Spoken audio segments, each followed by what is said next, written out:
All right, here we go. Okay, welcome, welcome. So today I have a specific ask, and if you're listening to the replay, you can always pop in and send me an email with this. What I would like to know today is, what are your top 2 health concerns right now? And it could be anything. It doesn't matter what it is. It could be concerned about, getting a virus. It can be concerned about what sunscreen to use. I'm just interested in hearing about what people are thinking about right now. It's been a long time since I've done like a health survey, asking the general public and my coaches too. What are your main concerns? What's foremost on your mind? For me, it is, and I'm going to share this, and I'm going to share my screen, and we're going to get rolling with this doctor's appointment conversation today, which I don't think could be any more timely, right? But for me, one of my main concerns right now for the world around me and for myself is making sure that I am staying on top of self-care. And I don't just mean like going out and having a night out or doing, taking a bath and having a cup of tea. I mean self-care to where we are keeping our mental and emotional health on the forefront, and staying on top of ourselves, like staying in front of what's going on in the world. Because I truly believe that, yes, our physical health is so important. It is so important. And, if we're eating right and we're doing all the 7 essential things, which if you haven't gone back and watched all the 7 essential series that I did, there are 7 things that I believe are important and imperative to all of our health. So, eating right, moving our body in a safe way, getting enough rest, having a good time connecting with people, things like that. But first and foremost, in my mind, is mental health. And that is simply because this past year and a half has taken such a toll on the people around us, and all of us, I can say, as we navigate this new world that we're in of fear and people, really not knowing what's coming, the uncertainty, living with the not knowing, right? Uncertainty can be very hard for people, can be very stressful. So stress perception was the first webinar I did on the 7 essentials. And that is because I believe that how we see the world really determines what our physical health is going to be. It's going to determine how our body reacts to the thoughts that we think. So how we perceive the world and how we perceive stress in our lives is super important. So mental health is first and foremost on my mind. I'm going to be doing a few more types of webinars around this topic, because I want people to understand that there is nothing wrong with anxiety, feeling anxious, having depression, having any kind of mental health disorder that maybe has come over you in the last year and a half. Maybe you've been dealing with all of your life. We've got to take the stigma away from talking about mental health. It is so important that we are able to have these open conversations and be vulnerable with ourselves or with each other. Okay. So I want to hear from you. Those of you who just came in, what are the top 2 things that are most important in your mind right now when it comes to health and wellness? All right. Now I'm going to go ahead and share my screen. I'm not doing a slide deck today. And just as a reminder, any questions, put them down in the Q&A, and it doesn't have to be about what we're talking about today.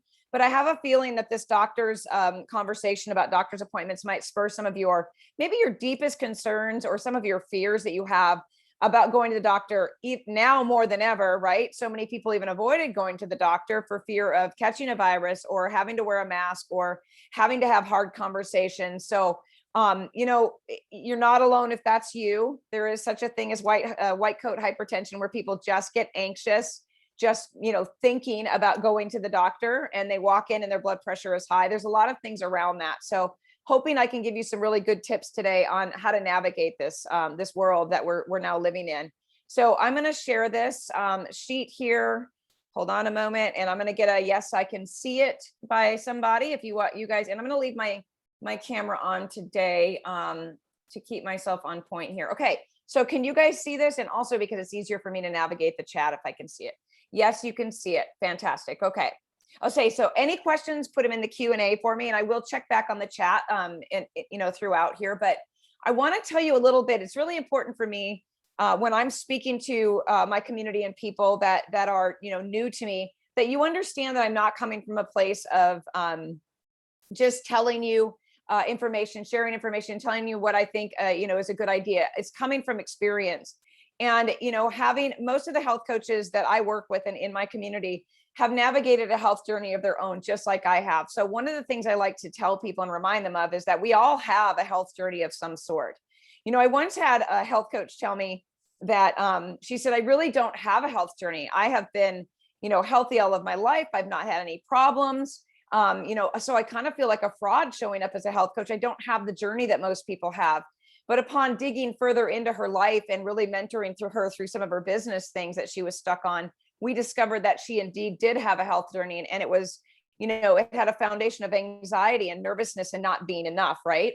So my health journey started because I lived a very carefree life, a very careless life when I went into my 20s and got out on my own. Actually, I moved out when I think I was 19 years old when I moved out on my own. I moved away to go to college, and quickly discovered that being free was probably not the greatest thing for me at that age. I dove headfirst into a life of partying. I went off the rails with my eating. I abandoned all of the things that my mom told me about what it meant to be healthy, which was to eat traditional foods, to work in your garden, to get enough sleep, all of the things that she taught me. I took all that stuff, balled it up, and threw it away, right? I was a rebellious teenager, had a lot of anger in my life as well. So I was using a lot of numbing tactics as I went into college, and my health started to spiral downward. But guess when I realized that my health was spiraling downwards? It wasn't when I was 20 or 21 or 22 or 23. It was about probably 5 or 6 years later that things started to not feel right. I started to put on weight. I started to not feel right. I started to get very fatigued. And my mind just wasn't right. Something just didn't feel right. So, my passion about teaching people how to take back their freedom, how to gain medical health and medical independence and freedom is because I truly believe that if I had been an advocate for myself, or even had someone on my side when I was going through all of this, I would have gotten well a lot faster. So some of you have heard my story. I'll be brief about it. Then I'm going to talk about this stuff on the side. Then I'm going to share the doctor stuff and we're going to get to it. So I do what I do now, and I'm so outspoken and passionate and assertive about it because I did not have a choice but to become my own health advocate. There were so many times on my own health journey, and 10 doctors, 21 doctors, 10 years of searching, hundreds of thousands of dollars trying to find out why I was living with chronic pain. And I was begging people, can you just figure it out for me? I don't have anything left inside of me to figure this out. So if you want to talk about depression, you want to talk about anxiety, you want to talk about relationships that suffered in my life, and the way that I felt about myself, I lost my entire identity through this journey of chronic pain and other problems that started to show up as well. So if I had, and this, I cannot emphasize this enough. So for those of you struggling with health problems and dealing with things that you cannot take on your own, if I had a coach, a health coach back then, or anyone that could advocate for me to help me dig deeper and help me see the blind spots, I truly believe that I would have recovered my health years earlier. The damage to my thyroid would have been minimal. And I really feel like I probably could have started my journey helping others much earlier. So I am passionate about helping people find their own answers, take back their power, learn how to be an advocate for themselves, and create more independence from the conventional medical model. And I'm going to throw it in there every time, from the functional medical model too, because there's a lot of functional practitioners out there that are taking people for a ride. They are taking their money, they are lying to them, and they are practicing unethically. So, functional medicine doctors, practitioners, and wellness coaches and things like that, they are not exempt from doing the wrong thing. Okay. So back to the basics is my motto. The process of getting well doesn't have to make you feel worse. And I am here to guide you in a low stress way, financially, physically, emotionally, and mentally. So back to the top on the right-hand side, well, my right hand, I guess your left, Seeking and Speaking Your Inner Truth is a group that my friend and partner, Diane, and I started. It's a censorship-free place to come in and get support on all things current events. Okay. So if you want to talk about vaccines and masks and the global elite and the agenda and mainstream media and politics and all that, come on in there and we'll talk about it with there. We're there to help you out. It's a safe place to land and we don't judge. Okay. If you want to be, find a health coach. Our health coaches are the best. They're board certified. These people have done the work. They uniquely understand what it means to work with people from a functional perspective. So if you are struggling, I highly recommend you look into one of our coaches, and all these links are in our emails. So I'm not going to share links today. I'm just going to remind you of where to find us. If you want to become a health coach and become one of my health coaches, consider going to the Institute for Functional Health Coaching, where we have a 360-degree business plan that shows you how to get up and started with your business. So I have 20 years of experience learning about health and wellness from a functional perspective after falling on my face and making all the wrong decisions for myself. I have 11 plus years of coaching thousands of people, overcoming complex and chronic health conditions, many that doctors could not solve. And I'm an educator and mentor of health practitioners and wellness doctors, coaches, you name it, all over the world. I have about 8.5 years of doing that. So I share this to say to you, I don't have a medical degree. That's my disclaimer. I do not have any college degree.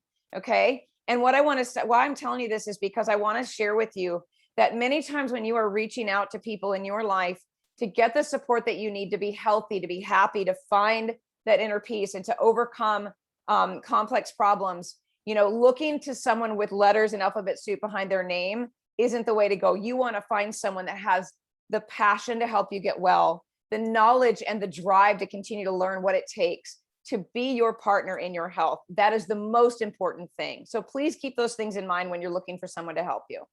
All right, let's jump into it. And again, one more time, Q&A in the bar below there on Zoom. And I would like to know what your top 2 main health concerns are at this time. Drop those in the chat for me.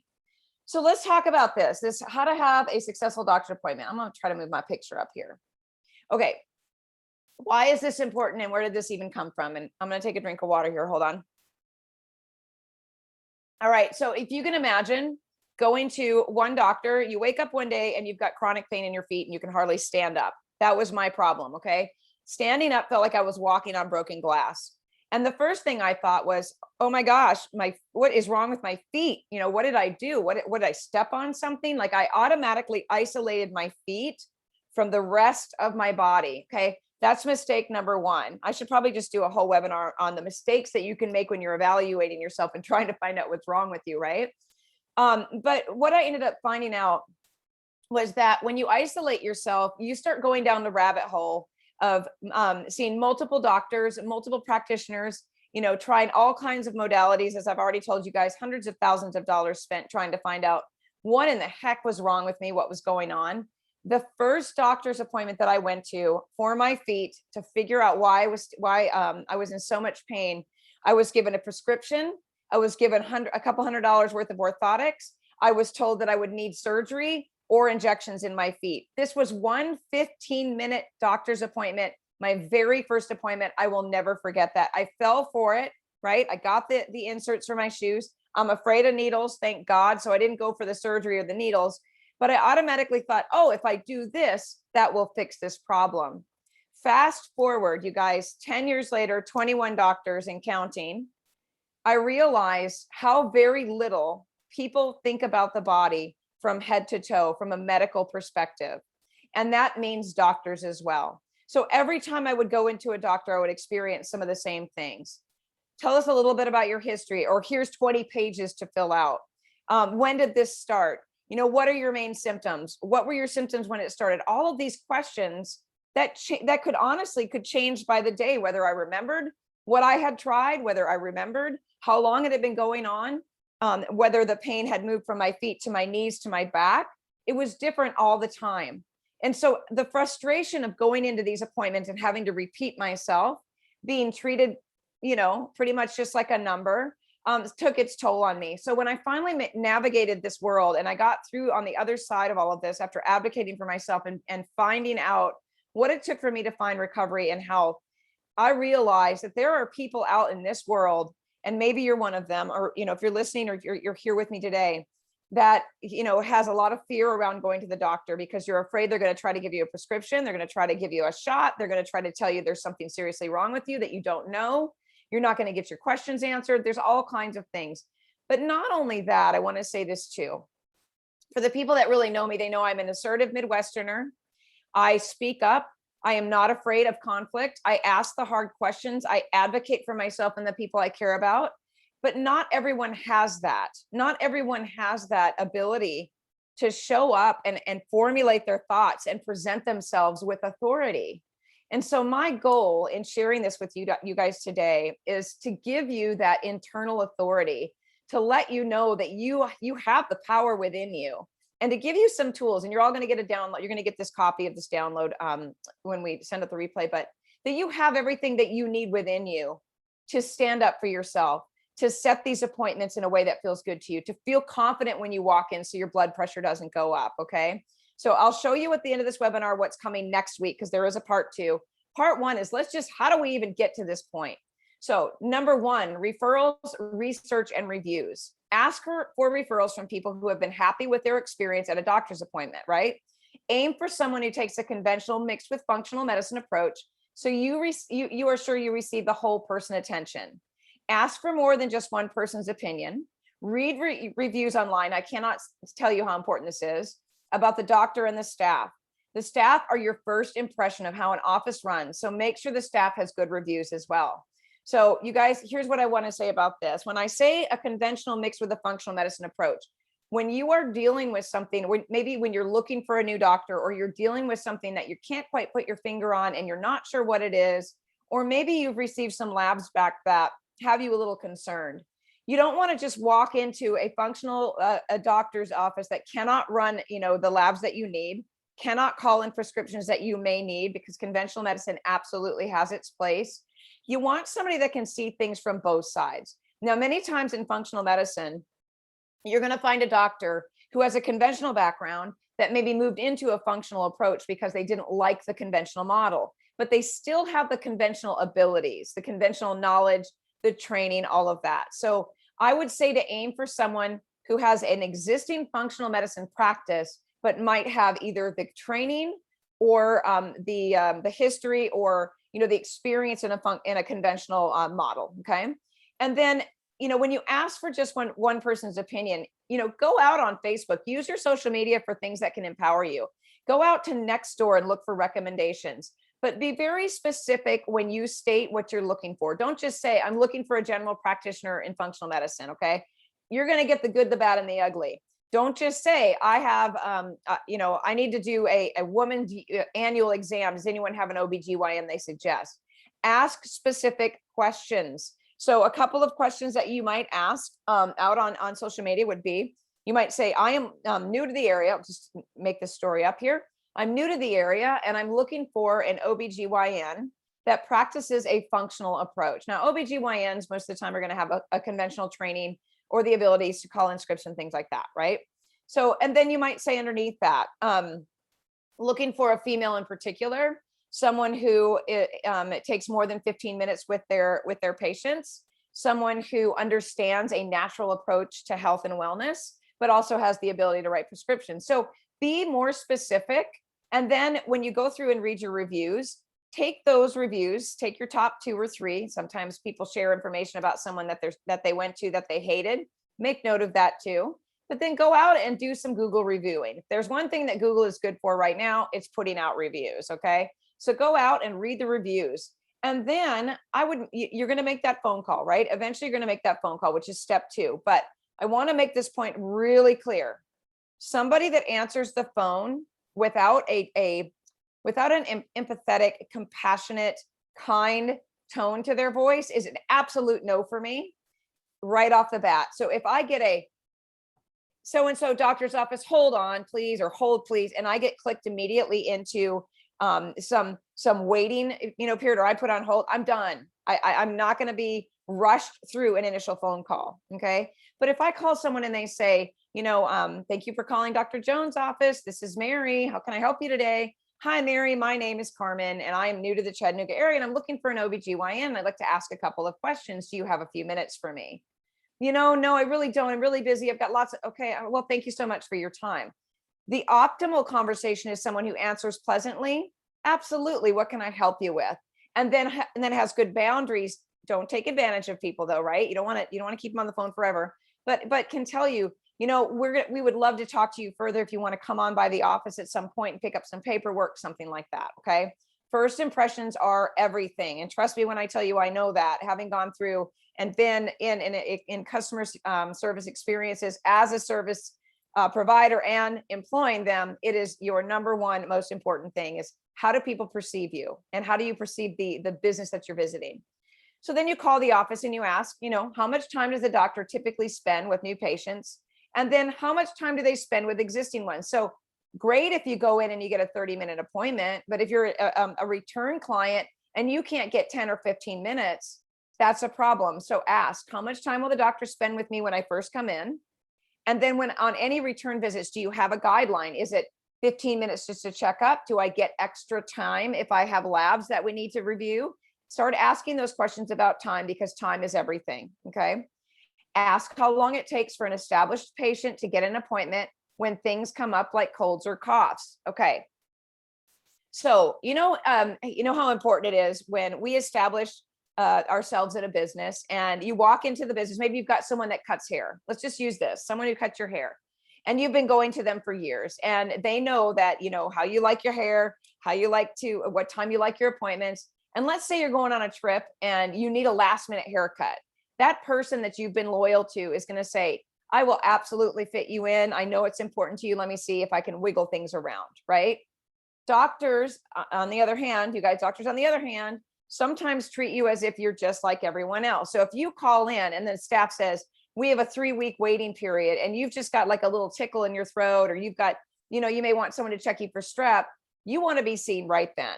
So established patients should take precedence over new patients. And I don't mean like kick the new patient out, because eventually, you were a new patient at one time also.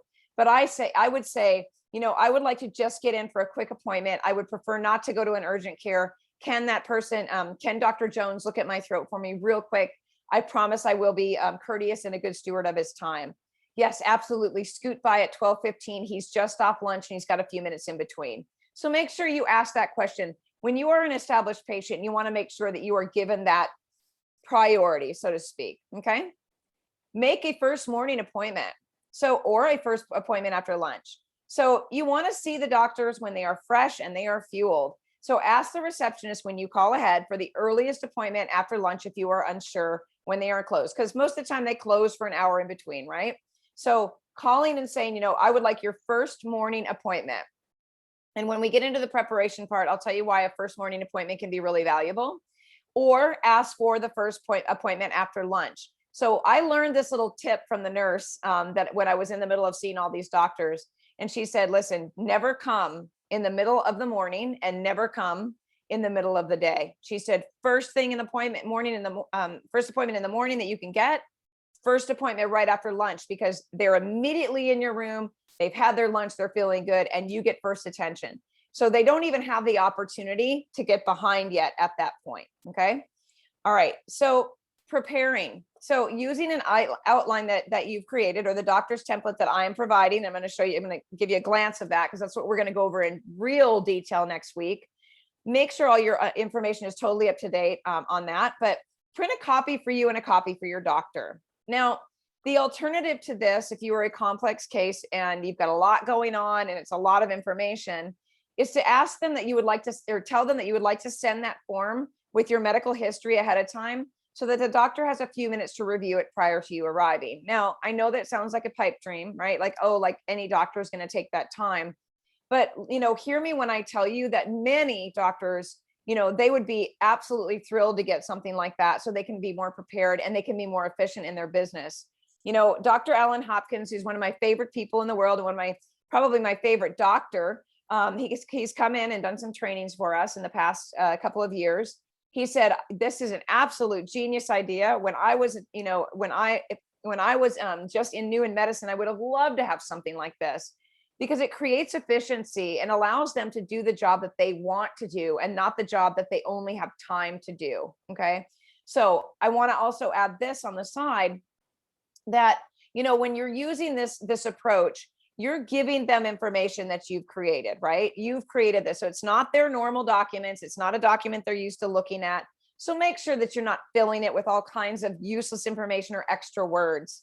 One of the things that I have learned over the years, especially after seeing so many doctors, was to be really, really careful in cleaning up my words and my language. So not inserting unnecessary things that they don't need to learn, not putting in unnecessary information that isn't relevant to today. So one of the things that I was told one time at a doctor's appointment, and everyone's different, so the disclaimer here is everyone's different, doctors are all different, was, your blood work and your labs and all of the history, that's from 6 months or before is really useless for me, right? To be able to help you. So I've heard that before. I've also heard I really like to only see about 3 months worth of your symptoms and your labs. That's going to help us to get more present with where you are today. Now, some people say, have you ever had surgery in your life? And that is important stuff to know as well. But when doing the outline, just make sure that you're staying with what's relevant today, making sure that making notes of anything that you can think of, that created this situation that you're in with your health today. Because as we know, we don't get sick overnight. It's a cumulative thing and it happens over time. Okay. So when I share the template with you, I'm just going to give you a glance at it today at the end of this, so you can see all the stuff I'm going to go over with you next week. And you're going to get a copy of that template as well. So when I share that with you, just know that I'm going to cruise through it when we get to that point. Okay.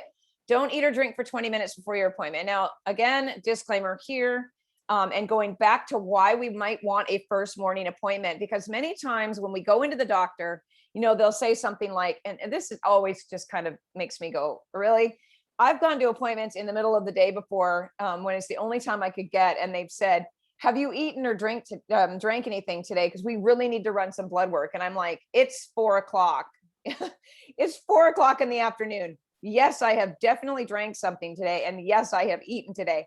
So when we get a first morning appointment, and maybe they say, I'd like to do a full cholesterol panel. I'd like to do an HbA1c on you, which is a fasting blood sugar panel.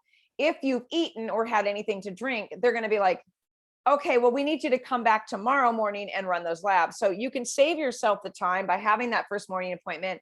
If you're able, right, make sure you check in with yourself. If you've got blood sugar issues, or you can't go without eating or drinking, then, make your own decisions, you guys. But that at least saves you a trip of having to return back to the doctor on another time, right? Okay. They should do the basics of taking your temperature orally prior to the appointment, and food and beverage can affect the outcome. So I'm not a fan at all of the temporal lobe laser. I'm not a fan of taking the temperature that way. I truly believe that the best way to take the temperature, since we're not doing rectal thermometers on adults, right? Only babies. But the best way to do that is under the mouth or under the tongue. Okay. So they should do the basics of doing this. So don't drink anything right before you walk back to the doctor. Okay. So, or back to the appointment with the nurse.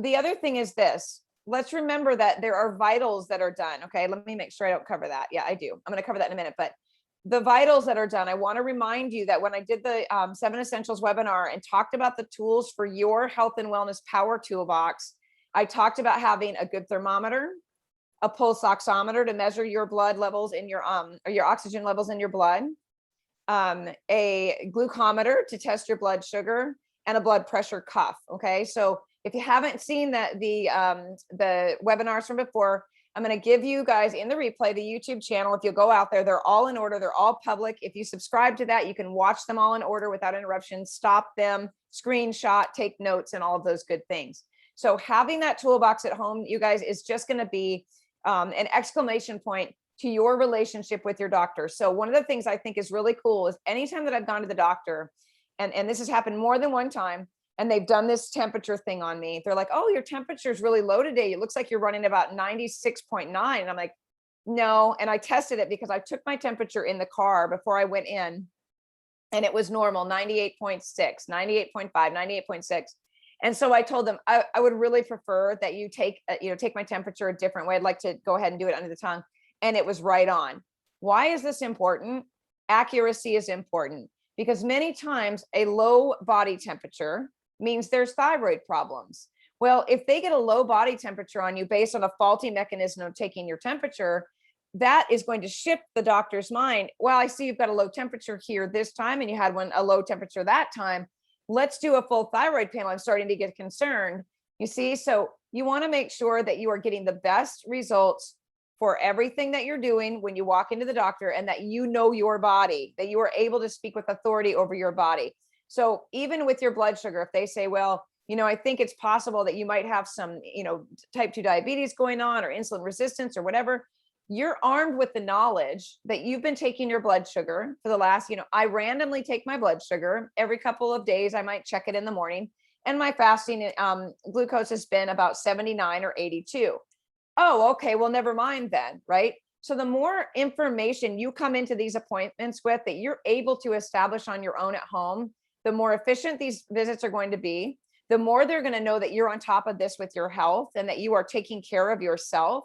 And they're going to know that you are an advocate for yourself, which means they're going to take you seriously when you come in. Okay. So when they take your blood pressure, uncross your legs and don't talk while it's being taken. One of the things that happens with me, because my blood pressure is very low, I run anywhere from, it's always under 100, usually like 90 over 69 or 92 over 71, something like that, is that they will come in and out and keep retaking my blood pressure. So if you run low, please make sure you tell them, I typically run low on my blood pressure.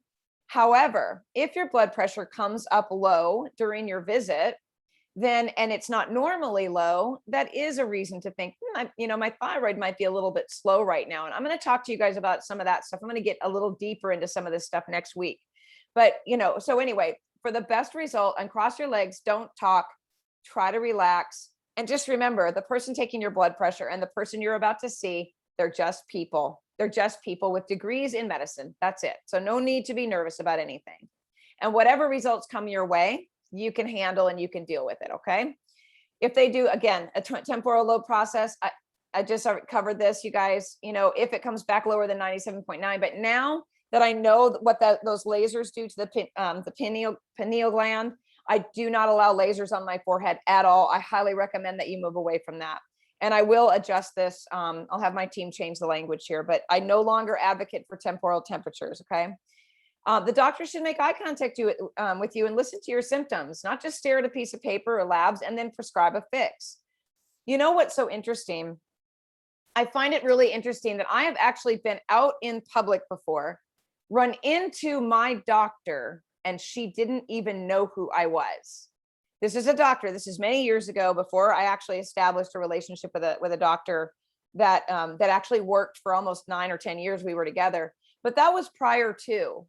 And I was like, I can't believe that this is somebody that I give my most intimate information to, and I tell her everything about what's going on with my life.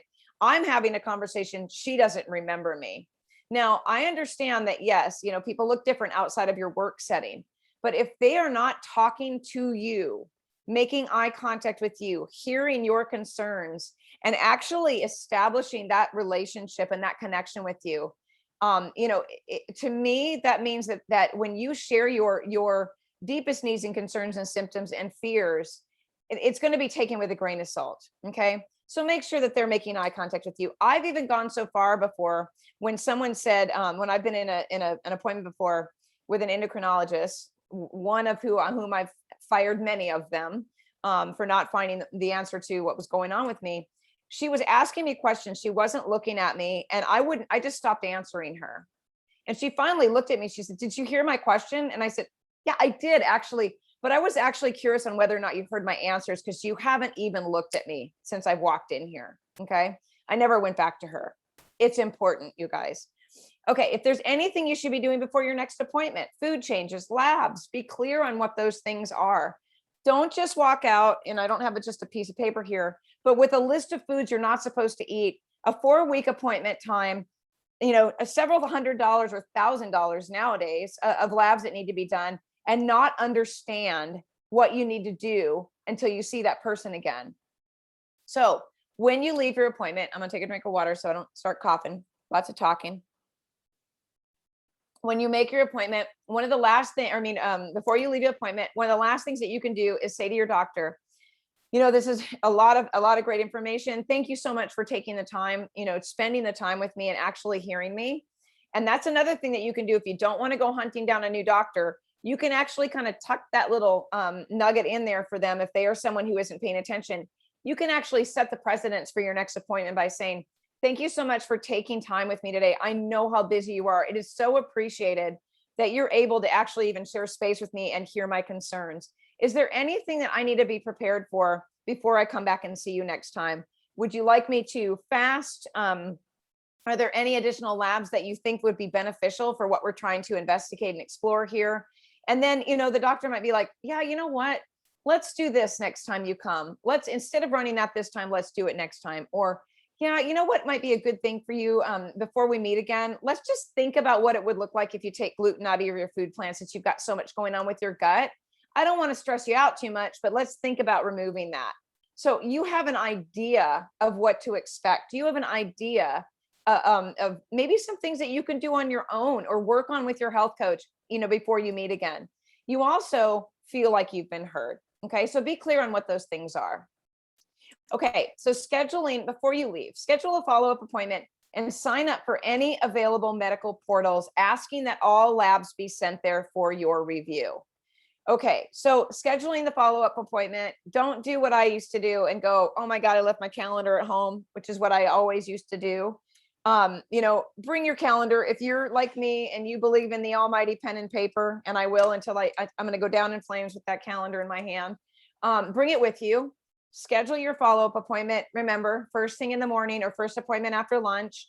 And then if they have a medical portal, which most people are going to now that we are, a lot of things are done online only, sign up for that portal, get your username, get your password, and then ask them for all labs to be sent there for review. I don't understand what a portal is for, if not for labs. But for some reason, the clinic that I went to for almost 10 years was terrible about loading labs into portals. And I love to read labs. Like, I would literally get my labs pulled, and like within 3 days, because I know how long it takes to get specific things back, I would be checking my portal. And then I would end up calling them. I'd give them a week. It's been a week since my labs were run and they're still not in the portal. Oh, well, those came back the next day. I'm like, okay, I don't know what the problem is. And that was my final conversation was, why do I have to call you to put my labs into a portal when those labs belong to me? So remember this, you guys, it's your blood. It is your money. It is your time. It is your medical information. It is your portal. They need to put your information in there so that you can get that information, take it to a coach, or drop it into Lab Test Analyzer if you've signed up for that, so that you know what's coming. And if you need to start getting prepared for your next appointment, maybe they ask you to come back in a week and you get your labs the day before. That's not a lot of time to get prepared, and not a lot of time to plug it into your doctor's template that I'm going to show you in a moment either. So, this is the one thing I think that is forgotten. And I'm here to remind you that your doctors and your practitioners work for you. Okay. They work for you. It is you that is asking for that attention. It is you that has chosen them to be your practitioner or your partner in health. So, when we get nervous about asking our doctor for something, there's something going on there where you're afraid to ask for what you need. And that can go all the way back to the trauma webinar that I did. So make sure that you go back and watch that trauma webinar about how trauma from childhood or trauma in the homes that we were raised in can prohibit us from feeling worthy, can prohibit us from getting our needs met, can keep us from setting boundaries or allow people to come into our space, right? There's a lot that goes around why we feel so uncomfortable about going to the doctor and asking for the things that we need, or why they make us feel nervous. Okay. So I think that's the last thing on here. It is. Okay. So any questions about any of this? Does anybody feel like, does anybody have this kind of fear around going to the doctor? Because, when I have worked with so many clients over the years, and we're in the thousands now of clients that I have coached through complex problems. And I mean complex, where they have not one or two or whatever, but they have so many things going on, and all of those things would get isolated. Oh, well, you're depressed because of this, or your back hurts because of you fell out of a tree when you were little, or this happened because of this, right? They're not seeing us as whole people. So many times we are not seen as a whole person. So when we isolate things into individual pieces, we're not thinking functionally, and neither is our practitioner. So, it's one thing I just want to make sure that we know, that when we are walking in, we are keeping ourselves in mind from head to toe, that we know that we are the expert in ourselves. We know what is best for us better than anyone else. And you have nothing to be afraid of or nervous about when you are walking into a building, because that's all it is. You could be walking into to get your oil changed or to the mall, you guys. It's just a building. Okay. And they are just people with degrees. They're no different than you and I. They go home with the same problems that we have. Okay. They have the same mental, physical, and emotional stuff that we do. Just because they put a white coat on and they carry a thermometer or a stethoscope gives them no authority over what's going on with you and your health. They are there to be your partner. So I'm going to give you a couple of tips on what to say if you have an existing doctor, that it's not, you don't get any of this stuff met and you don't want to look for someone else. So that first thing on that is, you can tell them, and obviously use your own language, but you can tell them, I'm working on feeling more empowered in my health. I've been, taking steps to eat better and, get to bed earlier and things like that. There's a lot of things that I have questions about in my health. And I just want to make sure that that you are willing and able to continue to be my partner in that. Okay. Even if they didn't feel like a partner, you can say willing and able to continue to be, because you have been their patient for so long, right? And if they look at you like you're crazy, you can say, well, I just know that, typically I come in, I get about 10 minutes with you, and I'm feeling like I might need a little bit more time. Is this something that I can expect as we move forward? So open the dialogue, have a conversation. When you show that you are willing to care for yourself and take care of yourself, that's going to get a whole lot more respect from a doctor than someone who comes in that is still eating potato chips, still not moving their body, wants a prescription to help them lose weight, isn't willing to do the work. They're used to that mentality. That's the standard American mentality. Okay. I guess you could call that a SAM. We've got the standard American person, but that is the standard American mentality that you go in, you get a prescription, that prescription is going to fix your problem. You can keep living the life that you want. And, you're invincible until the heart attack happens. Now, the heart attack can be, severe depression. The heart attack can be type 2 diabetes. The heart attack can be pancreatitis, diverticulitis. It can be, a skin rash that won't go away. When I say heart attack, I use that example because many times people think, no, nothing can happen to me. I'm good. I'm invincible. I've got this, and then all of a sudden, heart attack. And then it's like, dear God, help me. Oh my gosh, how do I eat better? Oh, and I don't want to die. Help, help, help, right? It shouldn't take a heart attack for us to put ourselves as a priority. But unfortunately, with the programming and the world the way that it is, that is pretty much what has happened. We have been programmed to believe that we can continue to eat crap, breathe crap, put crap on our skin, have terrible relationships, and expect to maintain our health. Well, there has been no better time than the last year and a half to show us that we have got to step into proactivity. We have to take back our power. We have to be more independent and less dependent on the medical system. And that starts with owning why you've given it away in the first place to someone in a white coat that has no more power over you than anyone else. Okay. The only thing or only being or only person in this world that has power over you is your God. So remember that.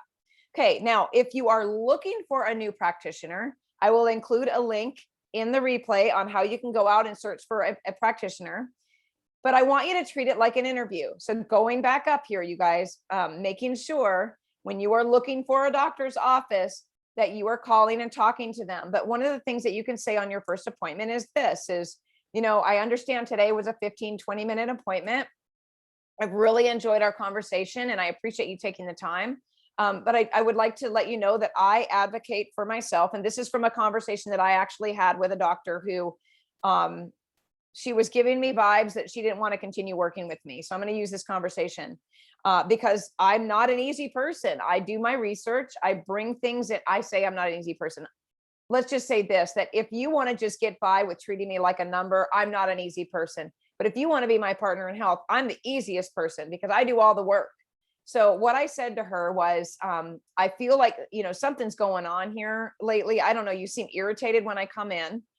So I just want to make sure, and I'm not going to get my feelings hurt, that you want to continue to be my partner because that's what I need. I don't need you to do the work for me. But when I bring the information to you that I know that I need to learn more about or I think will be helpful, I want to know that I'm in a partnership with you.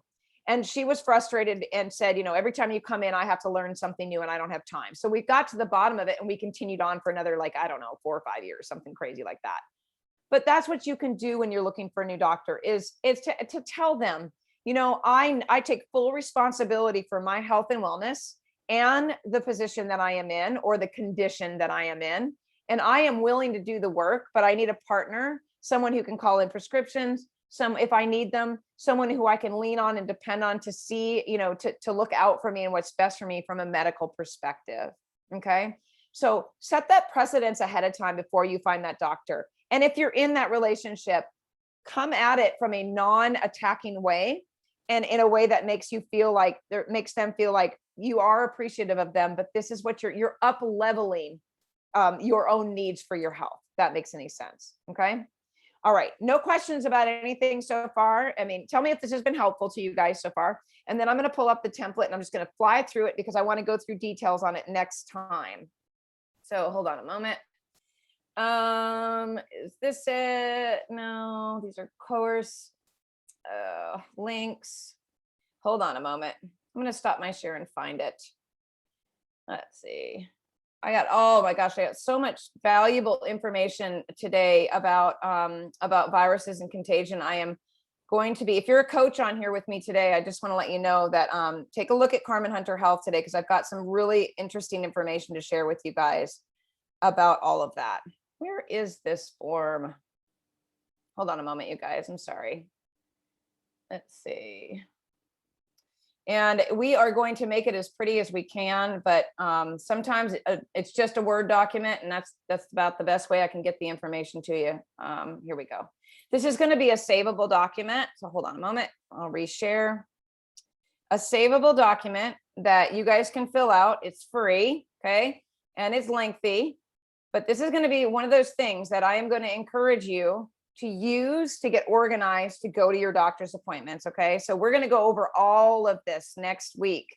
Every bit of this, we're going to go through each one of these things. I'm going to touch on some of these labs and why these might be important for an annual list of labs, additional testing, and why it might be important, why this section right here is going to be useful for you. And then what I mean at the end of this statement right here. Where did it go? Oh, where is it? It looks like it's on the other page. Oh, here we go. Okay. Treatment modality. So these two things, goals for the visit and goals for my future health. I'm going to cover this stuff in detail next week. So that's the template that I'm going to be giving away next week and going over in detail to tell you guys where all of those things came from, where those questions came from, why I think it's important to get organized and how it can benefit you. Okay. I see one question in the Q&A. Okay, Anna is saying, you mentioned something about the laser affecting the pineal gland when checking the temperature. What does it do? So the pineal gland is our portal to a higher power and our higher consciousness. That's scientific. It's not woo-woo. It is the truth. And what it does is it causes calcification. And I guess you can think about it as kind of blurring your ability to use your pineal gland effectively. Okay, so anytime and again, some of you are on here that understand the agenda, but anytime that you go out into public or have gone out in public and they take that laser and they put it at your head, there's a reason why the CDC and the WHO and all of those people have been using this as a method of taking temperatures. And that's all I'm going to say about that. If you want to know more about it, come into the Seeking and Speaking Your Inner Truth group where we talk about that. We also have solutions for decalcifying the pineal gland. Fluoride is one of the things that absolutely affects the pineal gland. So pineal gland, I don't know how you say it, but anyway, so lots of information in the Seeking and Speaking Your Inner Truth group about current events and all of the stuff that I just shared. So I'm going to take a peek at the chat, then I'll look at the Q&A one more time and then we'll wrap up. But I want to see what you guys are talking about. Okay. Candace says, my mom complains to me all the time about her doctor, but she does not feel heard by the doctor, who's always wanting to give her more drugs for her thyroid. Afraid to go to another doctor, she figures the whole thing will start all over. How can I help my mom? So Candace, this is a great question. So first and foremost, if you can be an advocate for your mom by going to the appointments with her, that would be number one, the best thing, right? If she's in the area where you can go. If not, then if you can help her, give her the successful doctor's appointment form. You can share that with her. Invite her into the call next week if you'd like. And when I go over all of that information, it might help her to feel like, she's got an idea of some of the things that will be gone over in those appointments. But, here's the thing. Always wants to give her more drugs for her thyroid. Okay. Afraid to go to the doctor. Okay. You can help your mom by telling her all of the things that I've shared with you today. Share this replay with her if you'd like. Remind her of how powerful she is, and that these are just people. They have no more power over her than anybody else does. And the other thing I want to say about that as well is, if a doctor is only pushing thyroid medication at somebody, then it is either time to have the conversation about this isn't working. And by the way, I'm going to be doing a thyroid training that's coming up too, and that's probably going to be on the calendar for August. But if that's the only thing that doctor is doing, I'm going to give you a little tip right now. The thyroid is not the problem. The thyroid is the victim of something bigger. Okay. Most people who have thyroid dysfunction have Hashimoto's, which is an autoimmune condition of the thyroid, which it goes after and destroys the thyroid. That's what happened to me. Your thyroid's right here. Okay. It is your communication center, which is probably one reason why she's frustrated, because when we feel shut down, when we feel like we can't communicate, and we don't communicate for a long period of time, our thyroid, our communication center, is one of the places that suffers the most. So I'm just kind of going into this here real quick. That's what I do. But one of the things that happens in my mind is, first and foremost, is your mom's thyroid stuff a familial or genetic thing? If it is, then you should probably be tested as well. Number two, what kind of trauma did she go through as a child that caused her to feel like she wasn't heard or couldn't speak up? Those are two things to explore. Other than that, share the replay with her, be her advocate, speak for her, get her organized with the template, and share this information with your mom. Okay. I think that would be helpful for her. Okay, boy, and then I can tell you this. I don't know how old your mom is, but my mom's in her 70s, and she's got some guts. My mom, it goes in and says what she needs. She doesn't walk out with what she doesn't need. She has changed so significantly over the years since we've started coaching. I started coaching her. And I'm so proud of her. She is a powerful person, is showing up for herself. It doesn't matter how old somebody is, right? Asking for desired blood work, and the doctor says it's overkill. Okay. We don't care what the doctor says when it comes to that. We need to ask for what we need and what we want. And if I want an entire thyroid panel and an entire iron panel, I mean, I gave 15 vials of blood for my annuals until I got all this figured out. I went in with my list of labs and I said, I want all of these. And thankfully, the doctor that I was working with at the time, she said, okay, I'll write them up if you want them. Now, your insurance may not pay for them. I'm like, I don't care, run them through. 15 vials of blood, and they were all covered by insurance, would have cost me thousands of dollars. But here's the thing, you guys, most conventional doctors don't understand the importance of thorough blood work. So, and again, the thyroid is always the perfect example. TSH, thyroid stimulating hormone, is the gold standard, but it tells you nothing about the thyroid. Okay. Nothing at all about the thyroid. It tells you about how the pituitary gland is talking to the thyroid, right? But it doesn't tell you what is going on in the body. So if they think it's overkill and they're unwilling to adapt to your needs, you need a new doctor. You need a new doctor, period. Or let me say this, you can order your own labs from yourlabwork.com. So there's that. And they have, significant discounts on their labs out there too. So, okay, Bobette is asking how to avoid COVID and especially COVID vaccinations while maintaining health and immunity. Okay, so first, maybe I should just include that virus information I was sharing earlier that I'm going to share with my coaches. I should just share it with everyone and let you guys make your own decisions. Would you guys like to see it? It's complicated and lengthy, but anybody can understand it by taking the time, because I want to tell you right now that, and I'm going to say this, probably to my detriment in some places, but I have to stand firm. COVID is a man-made virus. Okay. It is man-made in a lab. It's everywhere. Even mainstream media is reporting this now, you guys. Even mainstream media will tell you it is a man-made virus. So how to avoid COVID? First and foremost, get educated on what a virus truly is. I'm going to share that information with you guys if you'd like to see it. Understand that how the body is reacting to the insults that are happening out in the world around us is its way of defending itself.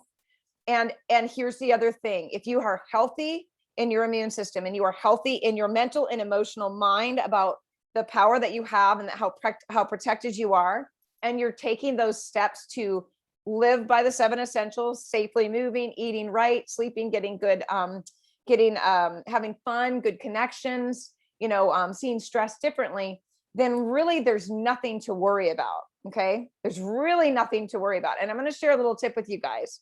Not one person in my life that has the same beliefs and understanding and education about this that I do, right? In my immediate world, has been sick, has fear, has gone to the doctor for anything even closely related to what's being called COVID. Okay. Fear plays a huge part in what happens to our bodies. So especially avoid, okay, so you say how to avoid the COVID vaccination. Well, that's the question of the decade. So here's the thing. You just don't get it. You just don't take it. Now, if you're in a place where they're forcing those, I don't think they're forcing them in the United States yet, unless you're going to certain colleges or, maybe you think that your employer thinks they can force that on you. First and foremost, no one can force a medical procedure on anyone ever, never. No, they cannot. It's against your constitutional right. It is against your rights, period. So there are ways around that. So I will tell you that Peggy Hall, she is, I wish I could grab her link real quick. She is one of the people out there that is speaking for people who are being forced to get this from their employer, or people who are being forced to get this to go to college, or being told that they can't come into specific places without it.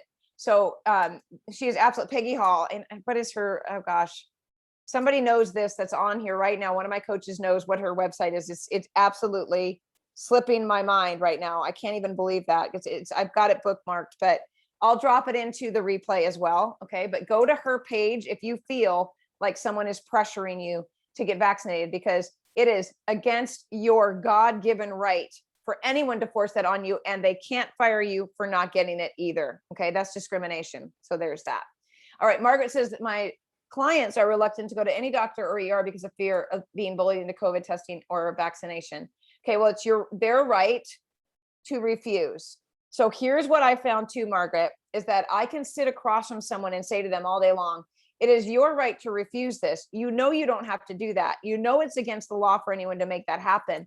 But what happens with a lot of people is they would rather just get it done than deal with it. Or, oh, I'd rather not. There's a lot of meekness and fear around standing up for ourselves today, which is why I started this whole theme of taking back your power, getting your independence, gaining your independence from and not being dependent on these people anymore, on these conventional medical doctors and these people that have been given policing rights on us, you guys. They've been given the right to police us, in their minds anyway. Okay. So no one can bully you without your permission. No one can force you into anything without your permission. No one can jab you without your permission, and no one can test you without your permission. And if that is something that somebody needs support with on how to get their power back and get some kahunas on them, then that's what we need to concentrate on. Maybe we need to do some training around that, because there is nothing in this world that that you could bully me into doing that I don't want to do. My mom will tell you that. My dad too. I'll tell you straight up, ain't gonna happen. Okay, Shirley says, my doctor told my mom when I was a teen I had to start on nerve pills. Oh my gosh, Shirley, I've heard that. Nerve pills. What are those? What are nerve pills? And so I did. Long story short, it was my diet. Only found this out in my 20s. Had to be homeschooled and graduated that way with low vitamin D. I remember sitting outside under a tree with the little sun hitting me. This was a game changer, and told me it wasn't my nerves. It was lack of nutrients, my poor diet.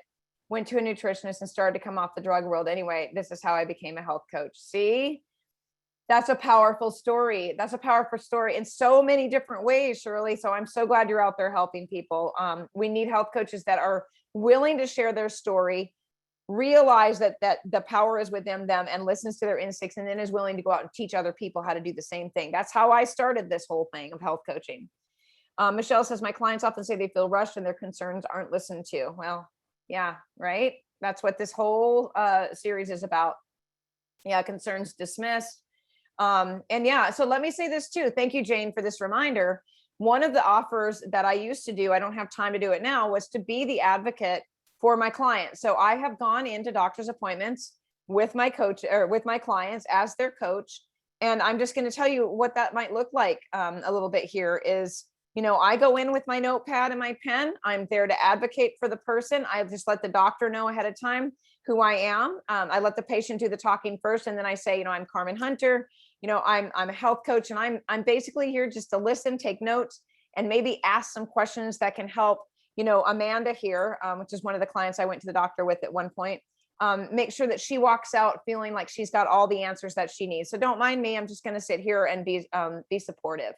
That was met with resistance is an understatement by one of the endocrinologists that was treating this poor girl's thyroid as she was getting heavier and heavier and more upset and more hormonal dysregulation and all of the things. She did not like me being there, said food has nothing to do with it. And it ended with us walking out and us finding her a new practitioner. On the other hand, one of the appointments that I went to the doctor was totally engaged in everything that we were talking about with food. He couldn't believe that he didn't learn any of that stuff in school. He took my card. We had lots of conversations and we helped that client to feel more empowered, and he took it seriously. So if you want someone to go with you and you have no one nearby, a health coach is an amazing advocate for that. Okay. Anna says, I don't like doctors because I understand the training they go through. That's why I'm a health coach now. Yes. Perfect. And you know what? They go through the training to save lives. So conventional medicine is about battlefield medicine. If you have a cut and you are bleeding out, you want a doctor. You want a conventional doctor. And most of I was on a trip recently. My son had a stomach pain. I was 6 hours one way. He was 4 hours the other. When I finally got home, his appendix had gotten so inflamed. He didn't tell me how bad the pain was. He was like, well, I was having a good time and I didn't want to ruin your mini, weekend away. And I'm like, oh my gosh. If we had not had the medical team that evening to take that appendix out as inflamed and infected as it was, I don't know. Right. So we need that. We need conventional doctors. There's a time and a place for all medical practices. I truly believe that. So again, battlefield medicine, but not for lifestyle and food and lifestyle changes.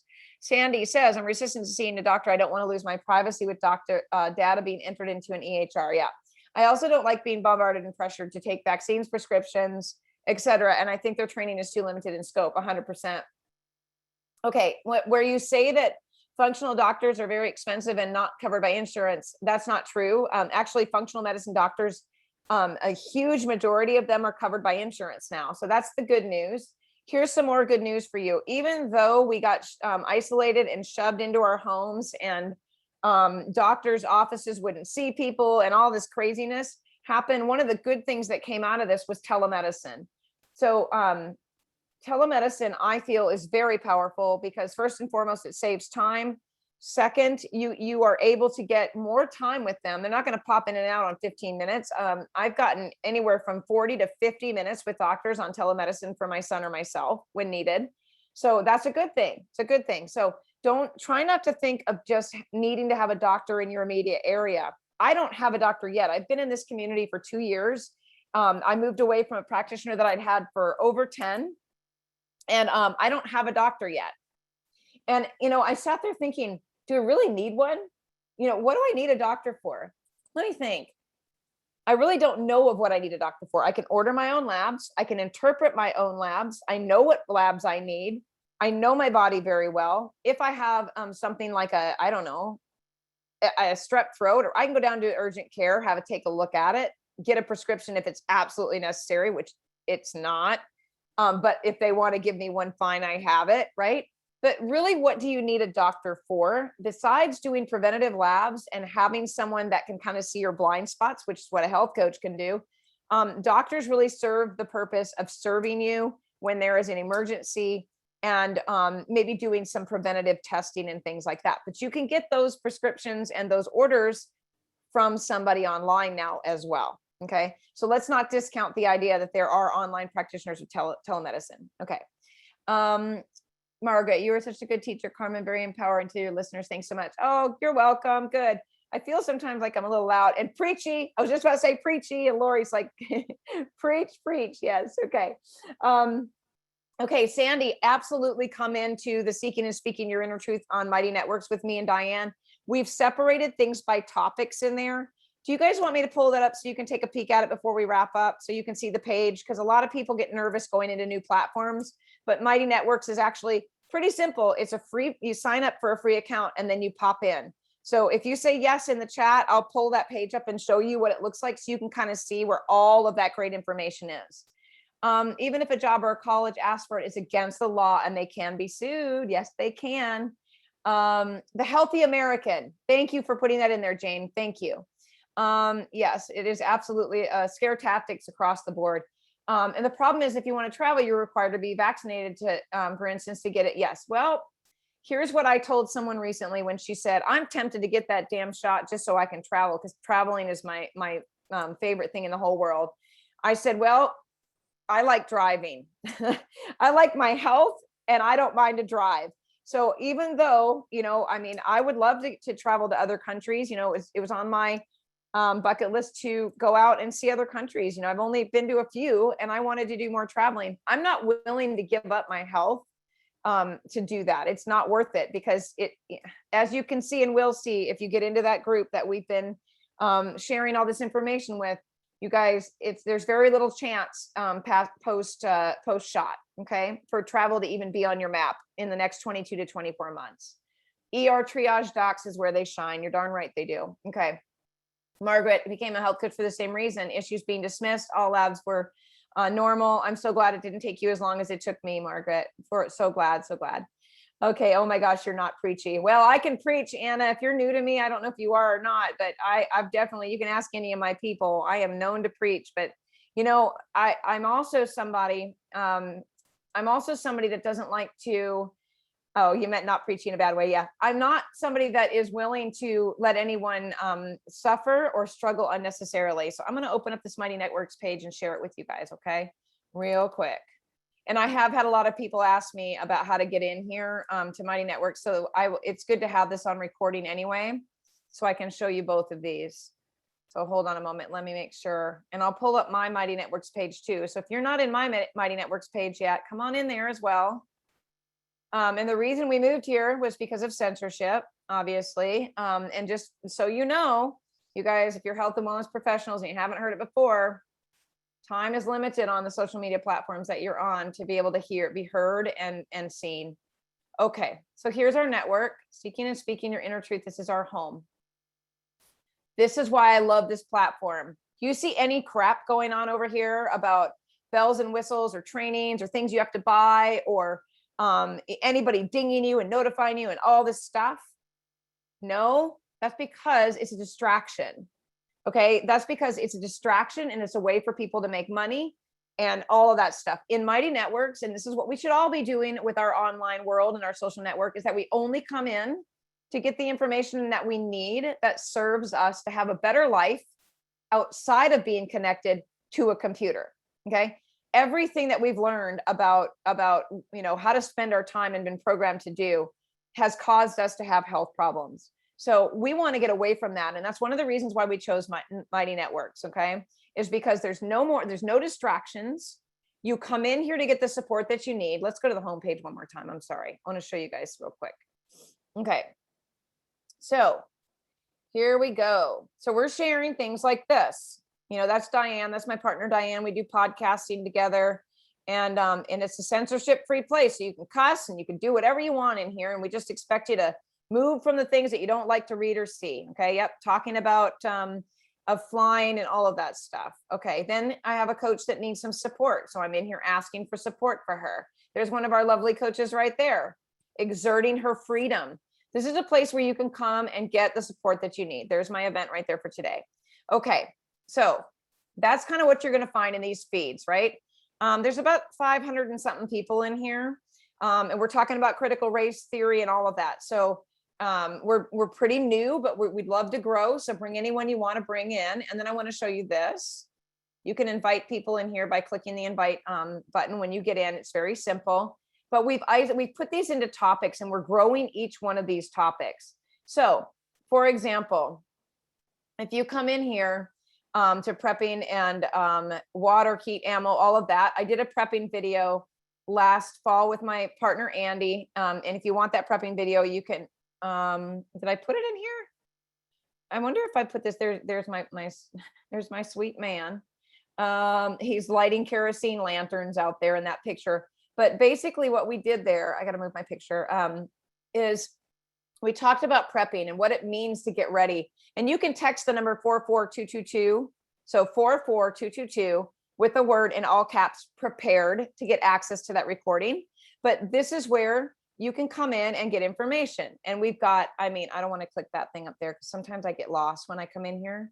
If you want to come in and you want to learn about, the virus, COVID-19 virus information, we're dropping things in here where you can keep up to date on some of these things. Okay. Ivermectin, US citizens, a weapon, and whatever. Okay. Then I want to show you one more thing. And then, hold on a moment. Let's go back here. And I believe, I want to say it's on our homepage. I want to direct you guys to one thing I really want you to listen to when you come into this group, because I want you to listen to these two.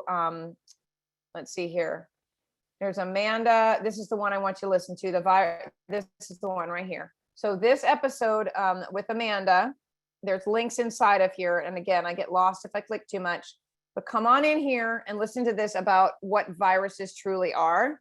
And she'll tell you all about it, you guys. It's going to blow your mind, okay? It's going to change your mind about what you know about COVID-19 and the viruses today.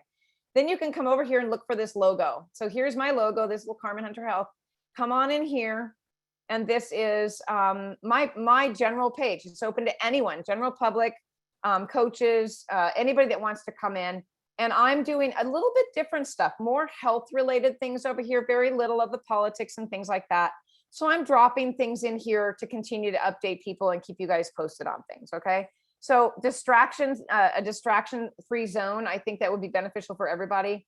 Thank you, Jane, for putting that in there. But, and thank you, Lori, for that compliment on the prepping video. We can be a little goofy when we get together. But we also did a webinar on how to get connected and stay connected during a time of disconnection, because that's really what we focus on, is how do we stay connected to the people in our lives that we love? How do we stay connected with the coaches, with the people in our community, with the people who want to be healthier and happier and feel better? We got to start coming together in community, you guys. It's really important that we all show the powers that be out in the world that they absolutely cannot control us. And the only way that we're going to do that is if we have strength in numbers and that we take back our power. Okay. So I hope today was helpful. I didn't think I'd go 30 minutes on that because I only had one form, but most of you know me. If you know me, you know I can talk. So I can cover a lot of ground. So I appreciate you guys being here. I love the interaction. Those are the things I love to do, is talk to you guys and answer your questions. So next week, as a reminder, I think it's the 30th. Did I have that date right? Yes. Part 2 of this webinar, where I'm going to go over that template with you guys.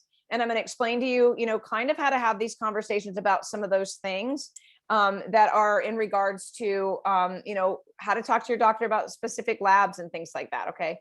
The post you just referred to went to panelists only. Okay. Yep.